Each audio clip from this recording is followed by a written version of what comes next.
Hello good evening everyone. म र मेरो सुपुत्र चाहिँ वक गर्दै ब्लिङ्किटको पार्सल लिनु गएको गेटमा, किनभने भित्र अलाउ गर्दैन।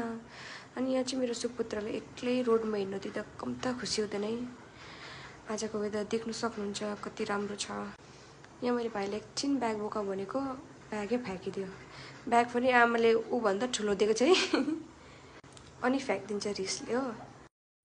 अन्त यहाँ मैले मेरो पार्सल लिएँ। अब जाँदैछु क्वार्टर। आजकल त भिडियो बनाउनु पनि पाउँदिनँ, किनभने नानीलाई फोन चाहिन्छ।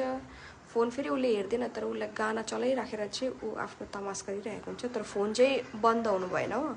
अन्त म फोन चलाउनु कि काम गर्नु एक्लै छु, त्यही भएर चाहिँ फोन चलाउनु पाउँदिनँ अहिले। त्यही भएर भिडियो पनि कम्ती हाल्छु। यो ठाउँमा फेरि भिडियो कति राम्रो आउँछ भने मेरो फर्स्ट भिडियो पनि यही ठाउँमा भाइरल भएको थियो। अन्त अब घाम पनि झुल्किँदै गयो। क्वार्टरको चाहिँ नजारा यस्तै हुन्छ, बेलुका भएपछि दुईवटा दिदी चाहिँ खेलिरहेको हुन्छ। अनि मेरो छोरालाई भुइँमा झार्नु त्यसलाई मैला खेलिहाल्छ।